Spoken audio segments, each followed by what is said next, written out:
Welcome to this video in which we're going to discuss musical education with particular reference to young blind people. The first question is very simple. Why is it so important to study music?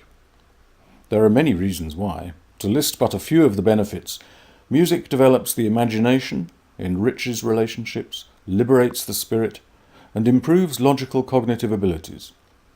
For blind people, however, there is another motivation. Music is the only art that is completely accessible. Music develops practical skills. In the study of an instrument, it develops dexterity and coordination. Music promotes and consolidates the development of logical skills, such as combining sounds, classifying, ordering, separating, grouping. And when working with music, we are often, in effect and without really being aware of it, performing arithmetic operations, such as addition, subtraction, division, and multiplication. Music is a social activity, and as a result, the music studies contribute to the student's social development. It gets the student used to being with people, to taking turns, and to adopting different roles within a group. Music helps to build character. It can help people to develop patience, perseverance, method, order and precision, attention to detail, alertness, resistance to frustration, listening skills and self-evaluation. Music, of course, fosters creativity, in the sense that it develops the imagination and inventiveness. It also gives the student direct experience of and contact with the artistic result. Music is a voyage of discovery, the discovery of ideas and analogies with the visual world. Here are some examples. By using sound timbres, you can build the concept of light and dark. By manipulating the distance and intensity of sounds, you can build the concept of foreground and background. By using different tones and volumes, you can build the concept of contrast. When playing an instrument, you can demonstrate the concept of nuance. By manipulating the source of a sound and its volume, you can approach the concept of perspective.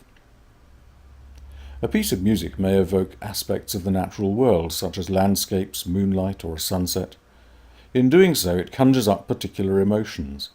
The blind person may not be able to see the scenery, but they will be able to experience the emotions conveyed by the music.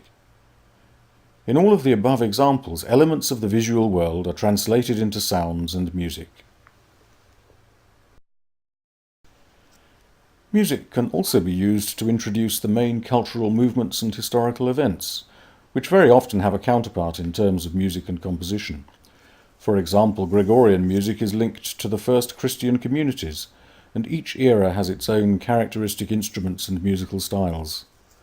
Parallels can also be made between architecture and music, as well as between artistic movements such as Impressionism and music.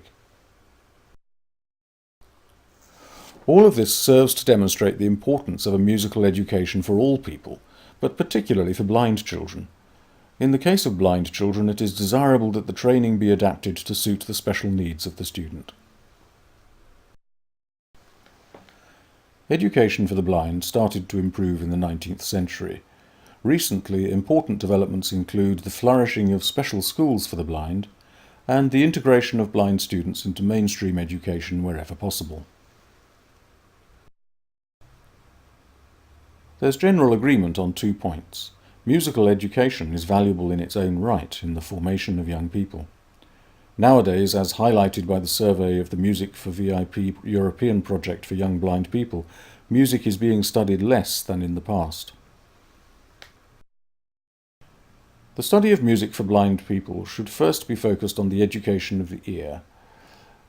Although the musical ear is a great help for the serious study of music, however, the ability to read and write musical notation is essential. To this end, there is a Braille music notation based on the 64 signs used for literary texts.